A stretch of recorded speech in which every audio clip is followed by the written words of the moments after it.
when I'm referring to shadow work, to make it easy for folks to understand, is those parts of myself that live in the dark, those parts of myself that like to lurk in the shadow, that are there's my awareness that's dealing with you, and then there's an awareness that's back here in the shadows. And so it's very important for me to work with what's going on in the shadow and to bring the shadow to the forefront so that I'm aware of what it is that I'm capable of. Because in when I'm living in shadow, when I'm functioning from shadow, somebody's going to get hurt.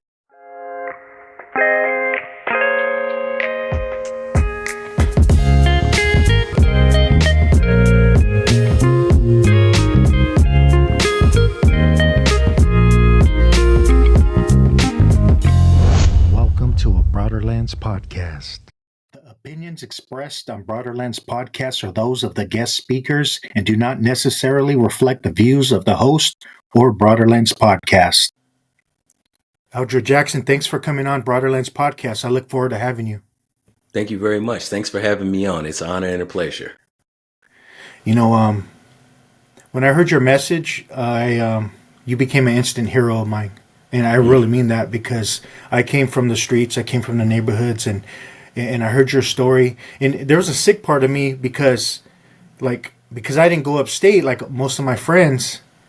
I wasn't a real gangster, you know. That there was this weird part of belief in me. A lot of my friends, my uncle's he was, like I told you before, he was in Pelican Bay in the shoe since it opened, and I forget where he's at now, but it's just, my dad, it just all that lifestyle and that toxic masculinity that you talk about, that I look forward to hearing you broaden our lens on for the greater good of humanity, because you speak from your heart with all your insights and experience. So I really appreciate it. Maybe you could share a little bit about what you do. Thank you. So a little bit about what I do is, professionally, I am the executive director of a nonprofit organization called Inside Circle. And, at our base, what we do is something that has, affectionately become to be recognized as healing circles. And that started in 1997 in New Folsom Prison on B Yard. And, here we are 20 some odd years later now. A lot of us who were doing life in prison and never thought that we would get out are now out here facilitating this work, going back inside of the prisons in California and across the land, and actually doing these circles now in the community for not just men and formerly incarcerated, but for anybody in the community who, wants to look at where they might have some unmet and undealt with trauma in their life, and just supporting people getting back in touch with their humanity. At Inside Circle, we like to use I statements. So I'll speak, from the I perspective. I am always sitting in these spaces in order to connect to the higher parts of myself, because I've for so long trained myself to live on autopilot from, the lower parts, the darker parts of myself. So I have to be consistently raising my awareness when those shadows, are present and running the show, so that I don't show up in the world, from that place. And it really, in the intro, it struck me, you were talking about not going upstate. And I kind of smirked and chuckled, because that, in those cultures, growing up in the streets and getting involved in gang activity and what they call antisocial behavior, a part of, making my bones is going to the big house. That's the thinking that's passed down, is that's the next evolution. Okay, I'm going to go to juvenile hall. I'll go to YA. I'll do a boys ranch or, camp or something like that. And eventually, I'll wind up going, to the PN and earn my stripes there and, be a real live G, which is some bullshit. Yeah, what's crazy is like where I come from, in my environment, as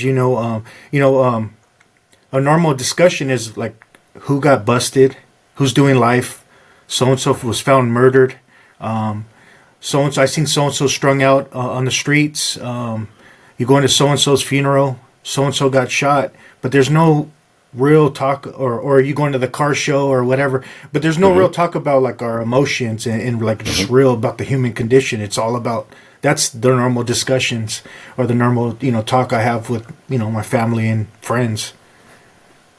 Yeah, you talk about the discussions with emotions. Again, coming from those cultures, that we're both so familiar with. The biggest, one of the biggest parts of that goes along with the discussions you mentioned, if there's anything that comes close to emotion, is that fool disrespected me. It's the piece around disrespect. Disrespect is a big piece, in our cultures, and disrespect, feeling disrespected is not an emotion. Disrespect, believing I've been disrespected is a judgment, that I have about an action that somebody may or may not have engaged in, but it's not an emotion. Gangsters don't talk about being afraid and being sad. And for me, what I learned is that when, I feel disrespected, or when I'm ready to say that, somebody disrespected me, what's underneath that is somebody hurt my feelings. But I was never taught how to say you hurt my feelings. I was never taught to say what you did contributes to me feeling sad. I was never taught to say what you did or didn't do, contributes to me being connected to feeling afraid. But I can say, oh, you pissed me off. You disrespected me, and coming from that background and coming from that mindset, feeling as though I've been disrespected then means that I have to do something. I have to act on that now because the whole community's watching. Now I've been disrespected. Everybody knows it. And so now everybody's waiting to see what happens. How do I respond? And the rest of my career, is determined and dictated based on how I either do or don't respond. I'm either going to respond, in a G way, and I'm going to gain more respect, or I'm going to punk out and, I'm not going to be respected. Yeah. That "don't you know who I am" got a lot of people Don't hurt, you know who murdered. I am? Yeah, that was gonna kill me. I'm grateful I woke up from that. So yeah, appreciate it. Yeah. Yeah, you have a beautiful life. I mean, you have a lot of trauma, unfortunately, but without the mud, there's no lotus flower, right? And you have a powerful journey, and I would love to, maybe you can touch on your upbringing and your life journey to this point. Certainly. So, my upbringing, it was a bit different from a lot of, my chosen peers. I chose the streets. The streets didn't choose me. I was actually born into a 2-parent household. My parents are still, together today. They will celebrate their 55th anniversary this year. So, I had advantages that a lot of my chosen peers didn't have. I grew up in a house, mother, father, sister, brother. My father was a military vet.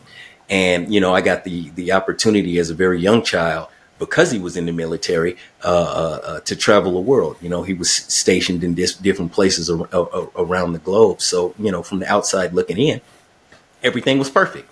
It was, the perfect nuclear, household. And, what I also had was the experience, early on in my childhood with child molestation. So, I had a couple of babysitters, when I was living in Germany that, my parents would leave me with, and they were, teens. They were teens. I was 7, 8, 9, 10 years old. There were several years that I was left in their care and custody, and there was sexual abuse going on there.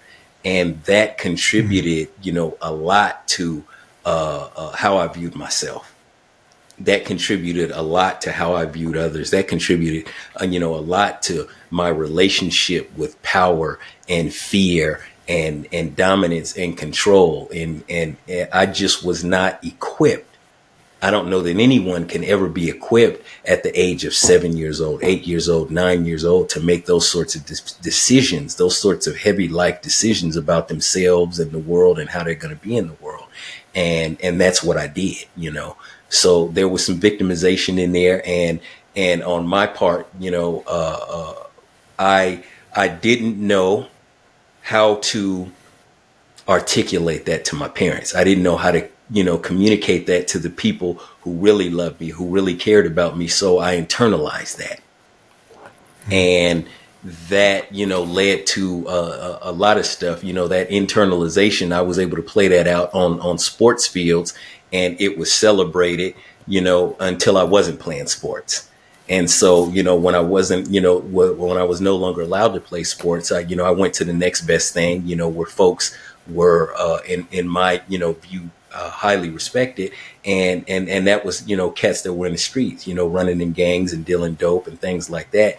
And, you know, growing up in a militaristic household, I was well suited already to fall right in line and, you know, pick up on the code and pick up on the rules and the regulations and live, you know, by them strictly, you know, more so than a lot of folks because of the way that I was raised. So it made me right for that sort of lifestyle, to be able to, you know, really thrive in that sort of lifestyle.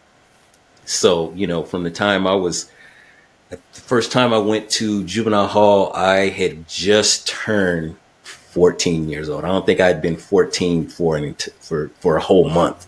So, you know, and that started, you know, you spoke about it in the beginning, you know, me making my bones. You know, there were things I was doing in the community, but then once I went to jail that first time and then got, you know, deeper off into the lifestyle, deeper off into the thinking and learning more, I was like, okay, yeah, I'm doing, you know, crime and the gang thing at this level. I need to be doing it at this level. And that led to more and more and more. And by the time I was 19 years old, I had been to the Sacramento County Juvenile Hall twice, the Boys Ranch once, and the California Youth Authority twice. And the second time I got out of the California Youth Authority, I was out for a total of 21 days before I was sitting in the county jail, 651 I Street, Sacramento, California, you know, on my way to the pen for life. And it wasn't until, you know, I got engaged in this work with Inside Circle, and that was, hell, a dozen years into my sentence. You know, when I went in, I wasn't one of those cats that went to church and, you know, was hanging out in the law library and trying to figure out, you know, how to get out of jail. I was like, okay, the thinking is, the mindset is, okay, you go in and you become the best damn convict you can be. You continue, you don't lay down the flag because you're in prison. You don't stop doing what you're engaged in now. You in this shit. You're in it. So, you know, for the first, you know, decade of my time, I was still doing the same stuff inside that I was doing outside that got me, you know, sent to prison. So, how did you begin to heal from your traumas? What was that process look like? What did that look like? So for me, it started, what set me on the path to be open to healing from that was the last time I did a shoe term. And I was sitting in the hole. I was in Corcoran. I was in the shoe. I was on single cell status, standalone, walk alone. And it was once again, you know, for something that really didn't have nothing to do with me. You know, it was just me being a good homeboy, you know, supporting one of my homies, you know, going on a mission and doing something that I didn't give a damn about. And so I had a lot of time to, you know, sit in that cell, you know, by myself and think that, you know, how do I always wind up sitting in these sorts of positions for either beef or situations or things that left to my own devices would never even be an issue. So it started to click for me that the common denominator with all of my issues and problems was me. You know, not the homies, you know, not some fool who had crossed the line. It was me. But I still wasn't at a place where I was like, okay, I have problems, I have issues. It was really just me coming to the realization that, okay, I got to get away from this stuff. I got to go lone wolf. I got to go solo bolo. and figure out a way to escape, because I'm never going to be able to do that as long as the goon squad is looking at me as attached to a group of people. So that was what set me on the path to be open. And then when I got out of the hole, they sent me to New Folsom. And, after being there for a while and engaging in some different activities, there was some fellas that I respected. I had respect for the way that they were carrying themselves on the yard and the way that other folks, saw them. And eventually I was invited to come in and join Inside Circle. And I had no clue what was going on in there. I just, like everybody else on the yard, thought, them dudes was in there engaged in some cult stuff, because there was so much secrecy around what was going on. The rumors were that they, in there chanting and praying the candles and holding hands and singing Kumbaya and all sorts of weird stuff. So for the first couple of times that I was asked about it, I turned it down. But, I kept seeing, some of the same dudes, again, that I had respect for, going in there and on a regular basis, on a consistent basis, and coming out, and the way that they carry themselves, in that environment. I was like, okay, I'm going to go check it out, and see what's going on. And that is what really, created the space and introduced me to, number one, that the fact that I had, traumas that were inside of me and had been, undealt with, but created gave me an opportunity and a safe space to begin dealing with those traumas. Yeah, thank you. How would you define the word trauma, and how did that affect you and create limiting beliefs within you and the false persona? Yeah. So how I would define trauma is a situation or a circumstance that occurs that leaves a lasting impact. And it could be physical, it could be mental, it could be emotional, it could be spiritual. And there's an injury, there's an injury connected with that trauma, so, I could,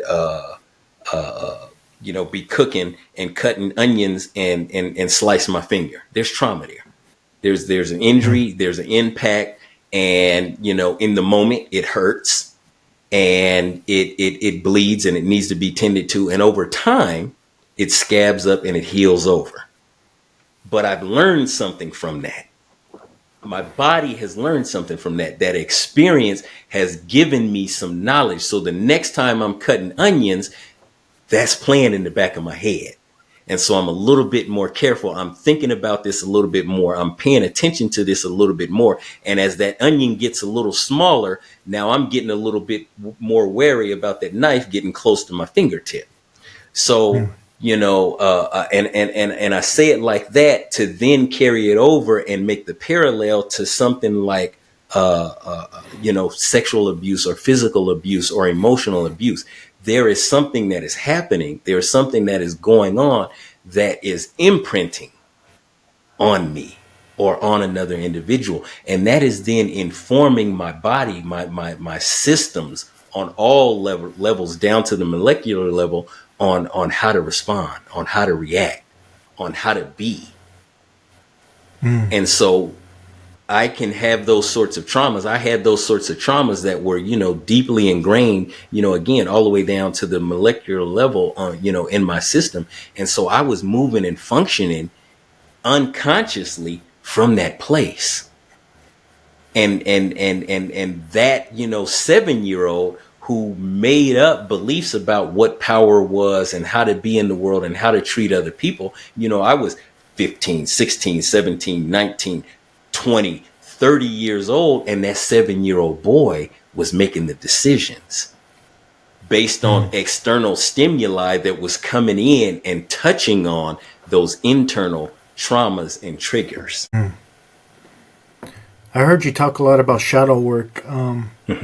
What is shadow work for those that may not know of what shadow work is, and what did it look like for you?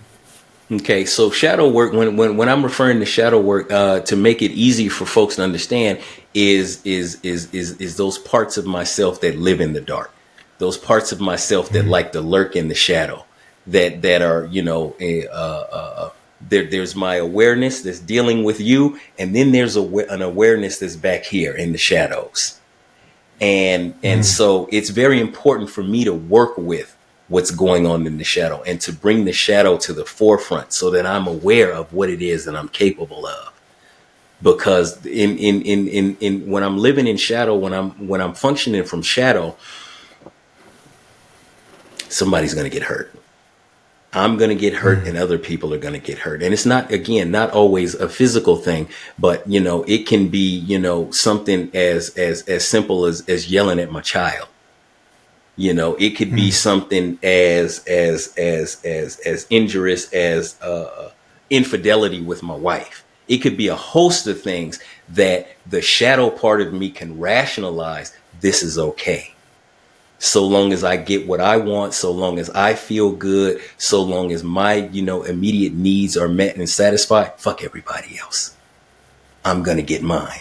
And it doesn't matter who I run over. It doesn't matter who gets hurt. That's when I'm living out of shadow. That's when I'm living from that place. So I want to be in relationship with my shadow. And that's difficult for a lot of people, because for me to be in relationship with my shadow means I have to be willing to look at what my ego can judge to be the worst parts of myself, what it is that I'm capable of, and be willing to be in relationship with that part of myself so that I can, in a healthy way, manage that part of myself. Because there are a lot of things that, you know, people see and they hear, and their ego can't relate to it. It's like, well, how could somebody do something like that? I can't see how somebody, you know, would steal a car and run over a crowd full of people, just take the car and run it through a crowd of people. That makes absolutely no sense to me. Well, it makes sense to a part of my shadow. I can see how I could get frustrated and get mad and see some folks and view them as my enemies. And it makes complete sense to me to mow every single one of them down. It makes sense to me because I'm in touch with that shadow part of myself. That's not to say that I would do that, but I can understand that. So I have to be in relationship with that part of me that has the capability of doing something like that, so that that part doesn't grab a hold of the steering wheel and run my life and start driving the car and mow those people down. Yeah, thank you. You know, when we're busted, we're taught to hate each other. You know, me hate you and you hate me. How did you guys work around that and that inside the circle and get past the race card? Yeah. So Inside Circle actually started, you know, as a result of a race riot. That's where it was born. You know, I talked about it, you know, the first circle starting in 97, but the impetus for it was a riot on B Yard in 1996, in August of 1996. And it was between the blacks and the Southern Chicanos. And that was, you know, one of that was an ugly one. It was an ugly one. It was one, you know, that they let go on for nearly an hour. You know, people got shot, you know, a cat died. Cats were, you know, taken out to outside hospitals, and that lockdown went on for close to a year. And so, you know, at that time they used to do race-based lockdowns, you know, so the brothers and the Serenos were locked down for quite a long time. And, you know, they eventually let the whites up, they let the others up, they let everybody else up. And there was a guy, you know, used to run with the whites named Patrick Nolan. And he had started, you know, to do this sort of work on himself. And so when they, you know, let individuals out, they started to let individuals out. You know, Pat was somebody that had respect, you know, from all groups, all around. He went around to the different leaders and was like, hey, man, I'm trying to put something together, you know, and I'd like you to be a part of it. And if you don't want to be a part of it, you know, can your people be a part of it and don't have to worry about any retribution? So that's how he presented it. So the first circle actually had 13 individuals in it. And it was a representation of all of the different groups, all of the different cliques on the yard. And, you know, I wasn't there. I wasn't a part of those first circles. You know, the story's been passed down to me. And the way, you know, that I understand it, you know, of course, cats were wary. And it wasn't, the first circle wasn't, you know, what it is today. It was a poetry class. It started off as a poetry class. And there was a guy who did some time in the 60s who was invited in to teach the poetry class, but he was also deeply immersed in this work. His name's Rob Albee. And so he said that he pulled each individual out of the class and asked them, one to one, what is it that they wanted to learn? What is it that they wanted him to bring here? And there was a man named Manuel Ruiz, and he was a baby face, youngin' at that time. He was like 19, 20 years old, and Manny told him, man, I just want to learn how to feel again. And those are some of the things that started it. And so your initial question was, how did we get over it?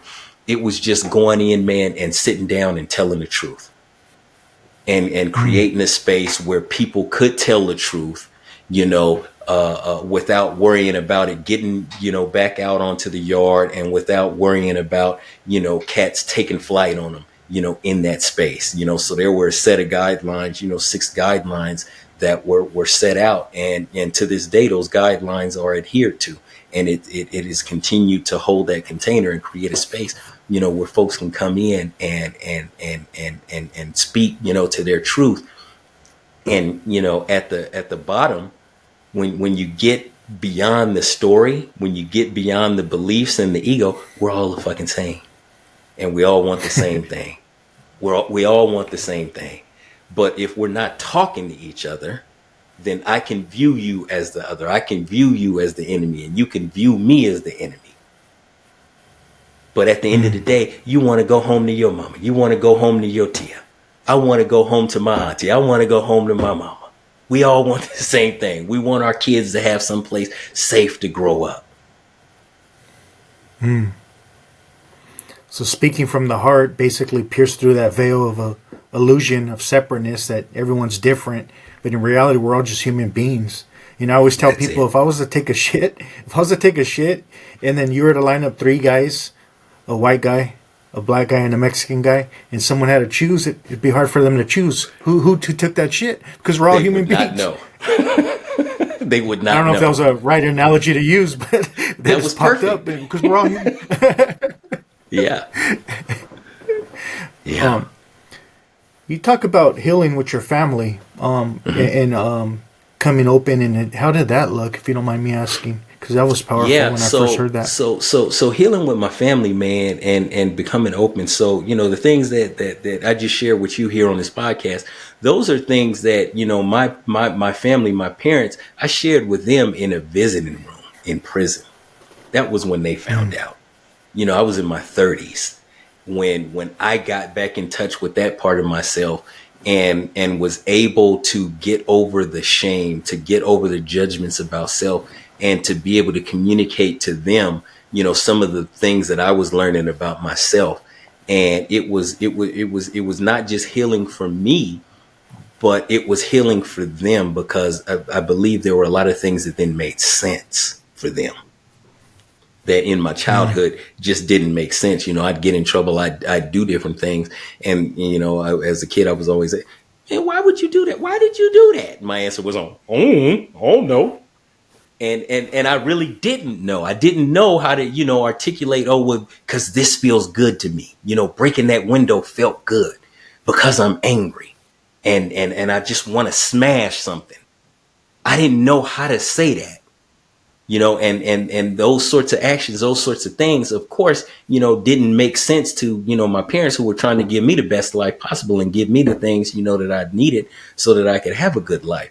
So, being able to get my own healing and be able to share with them, what was going on with me internally, was something that, I hope and believe was able to give them some measure of peace, because, for a long time, they were of the mind that there was something about them where they were failures as parents, where they had done something wrong. And so for me to be able to take, responsibility and accountability for my pieces and my choices, because there were definitely, a lot of, choices that I made contributing to my situation. and there were some things that were a bit out of my control. It could give them insight into who I was and into what it was that made me, that was completely out of their control. That no matter what they did, no matter how they showed up, I was going to do what I was going to do because of things that had absolutely nothing to do with them. And so, as a parent myself now, I can only imagine was a huge weight. And now they get to see me showing up in the world in which I show up today. And that's always a joy, to see a smile on their face and to hear, them speak about how proud they are, of me. That's another form of healing. And for me, atonement and amends. Yeah, thank you. Yeah, when I was suffering, I walked into the 12-step community. I wanted to kill myself. My last night, someone got shot. It wasn't me. It was, I hit rock bottom pretty much, and I needed help. But there's a line in the big book of Alcoholics Anonymous. I don't go to those meetings anymore, but they were very helpful for me. And it says the alcoholic is like a tornado roaring their way through the lives of others. Hearts are broken and sweet relationships are dead. Well, we can replace the word alcoholic and put traumatized person is like a tornado roaring their way through the lives of others. And hurt people. And I hurt a lot of people, and I hurt the people closest to me, my family. And man, when I started to have awareness of the nature of my suffering, ignorance that created ignorance within me, the lack of communication, my not being able to have the proper coping skills. One thing I love about your story is you talked about playing sports, and I played sports and I had to be the best at sports. If I was to play basketball, you're gonna pick me first before everyone else. I had to be better than you because deep down inside I feel less than. I don't feel lovable. I don't feel good enough. So I would play sports to be better than everyone else. So yeah, they're picking that Mexican kid before everyone else on the basketball court. Yeah, I'm gonna be dunking. Oh, he's Mexican. He shouldn't be dunking. I had to be better than everybody because deep down inside I felt less than. And when the sports were no longer useful for me because I didn't have the grades to play, then I went into gangs. And I always tell people, for me, I didn't join a gang to be a bad person. I joined a gang because I felt something missing. I wanted to feel loved. I wanted to feel a part of. I wanted to feel like important. I wanted to feel like I had family, even though I had family. But, there's that false belief again, right? That my family doesn't love me, so I need to find family. And of course, we had in the 90s, it was bad. The late 80s, the 90s, and we're experiencing a lot of people dying like every other week. It was normal to have a high school football game and playing against our rivals and there's a drive-by. And I don't know how to deal with that kind of stuff. So where does it go? I push it down, Yeah. How important is it for us to work on ourselves, do you believe? As human beings? believe that is the single most important thing that I as an individual can do. And you as an individual can do, because communities are made up of individuals, and the community is only going to be as healthy as the sum total of its individuals. So it's the most important that any of us, can do, because we're all a part of some community. And if I'm not doing my work, if I'm not doing my internal work and looking at myself and working to heal and to grow better and to be able to access the most productive and most healthy parts of myself, then what's the opposite of that? The opposite is who is showing up. The opposite is what is showing up. So that is of supreme importance. We talk about our communities and unfortunately, a lot of our peers, when they think about community, they're thinking about, their 4 square blocks. It's that idea is very limited, and the globe is a lot larger than 4 square blocks. And we see the same thing all over the world, where people are hurting each other, people are killing each other. And when you look at it, it's fear-based. It's fear-based. People in Israel and Gaza, or as we speak, killing one another out of fear. People in Russia and Ukraine, going through what they're going through. North and South Korea, many nations in Africa. all over the world. There's no place on the world where people are not killing each other, where people are not hurting each other. You know, you use that tagline, hurt people, hurt people. There's no place in the world where people are not hurting and they're hurting other people. The flip side of that is healed people heal people. So the more that I heal as a person, the more that spreads out in my community. The more we have people healing themselves, they are able to be a beacon of light to others in their community and support the healing in others. And it spreads, you know, like dropping a pebble in a pond, you know. So it's of paramount importance that, you know, we all work on ourselves, in my humble opinion. Yeah, thank you. If you had one thing you could change in the prison system, what would it be? One thing in the prison system that I could change, what would it be? It would be individualized care and treatment. You know, you go into the pen and it is, okay, you go through your medical process and, you know, you get evaluated, you get your points and you get shipped off to whatever level they're sending you to. And then whatever is available there is available. And usually that's NA and AA. You know, now they have, you know, quite a few bit more programs. But if I could change one thing at intake, at reception, there would be a team of professionals and community members that would be a part of evaluating and learning about the individual, so that that individual could be given a very clear a program that's specific to them. Because the things that I need, you don't necessarily need. When I first went to the joint, that's all they had was AA and NA. Those were the groups. That was the programming. Well, narcotics was never an issue for me. Alcohol was never an issue for me. And then when I went to board, you know, they were like, how come you're not going to AA and NA? You need to be doing some programming if you ever want to get out of prison. So you need to be going to AA and NA. Well, going to AA and NA is not going to deal with the issues that I got going on. And I didn't know how to say that. They didn't know that. Or maybe they did. And that's just, you know, a part of the system. But that was not going to help me. That was not going to help me get to, you know, what it was that I needed to do. And I played the game. You know, I did the AA and I did the NA, and I'm just sitting up in there and getting the chrono and for nothing. So, you know, there would be individualized support and individualized programming and a structure for an individual to really be able to get into, you know, the things that led them to prison.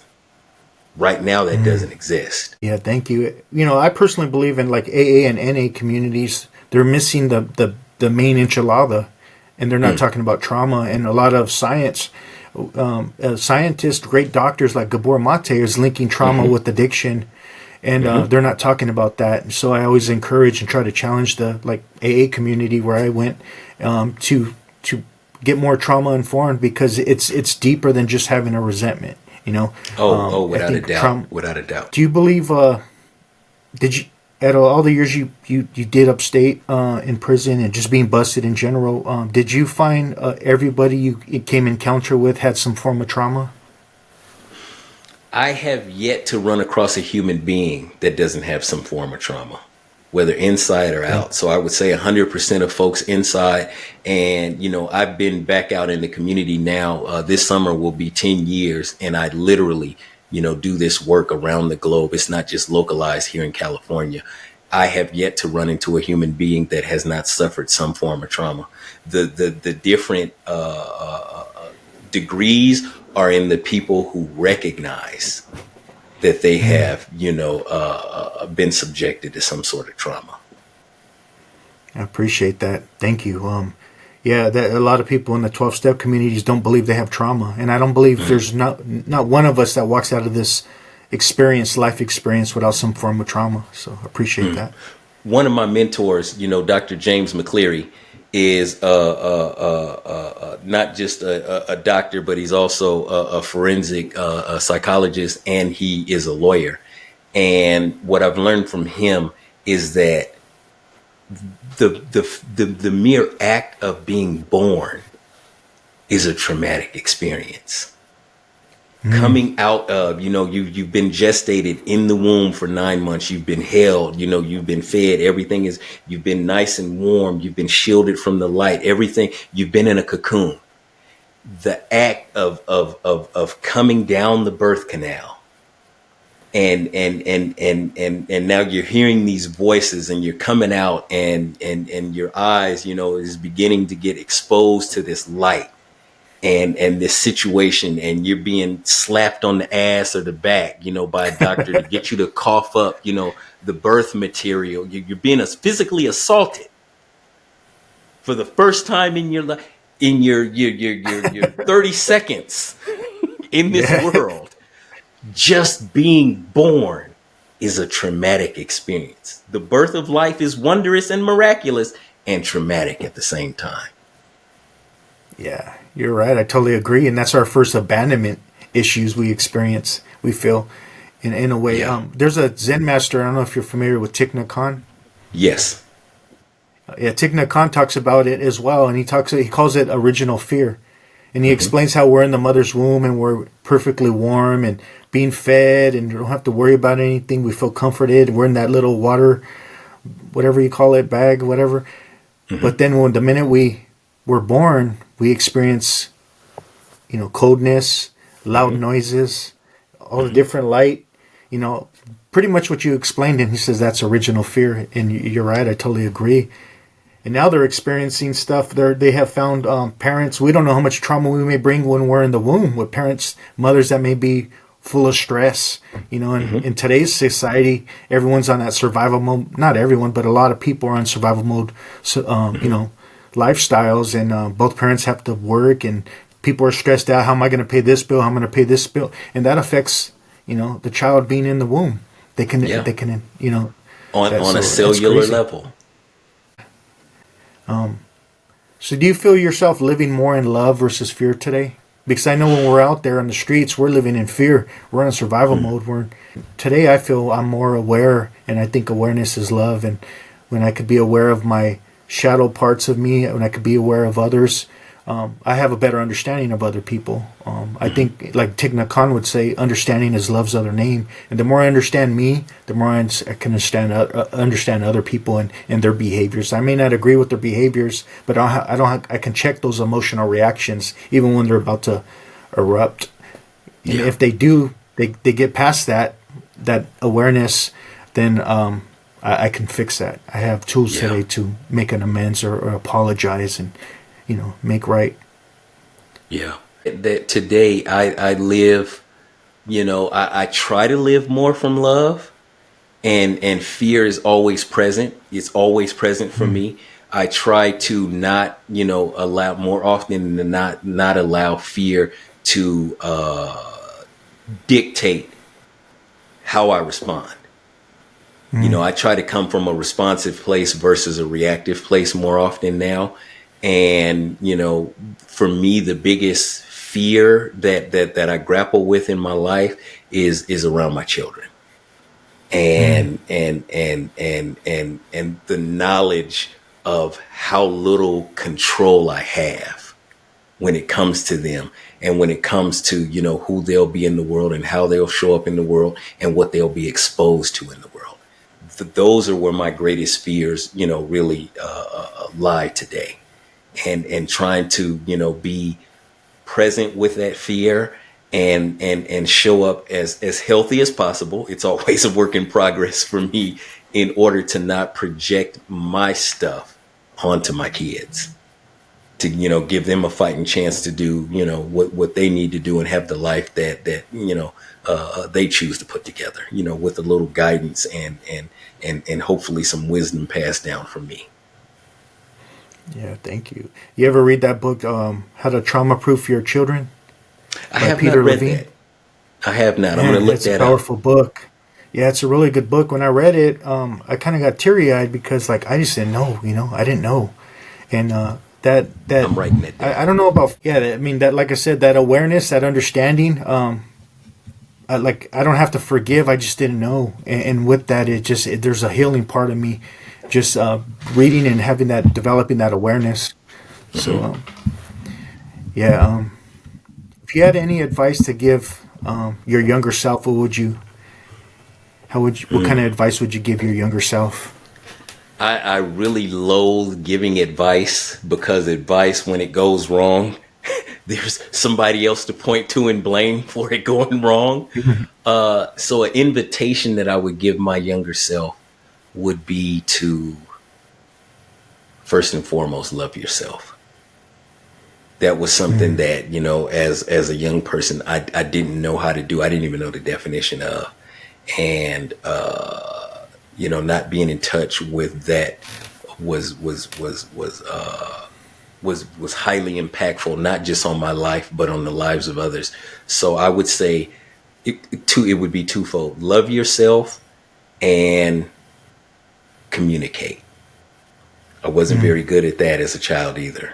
Loving myself and communicating, to the people that I should have been communicating with. Thank you. Which Gabor Mate says, what's more hurtful from the traumatic event is not what happened to you, but it's the lack of communication we don't have to share, to the people that we trust and love to help us, guide us through the process. So Yeah. That's crazy. Your worldview, how has your worldview changed from when you were younger to now? How has my worldview changed?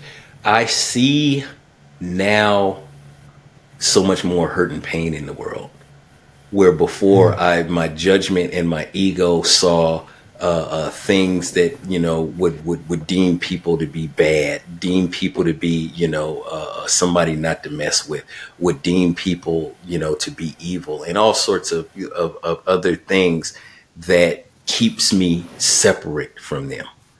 And so my worldview now is one of, more often than not, it's not always the case because I'm not the Buddha, is one of compassion.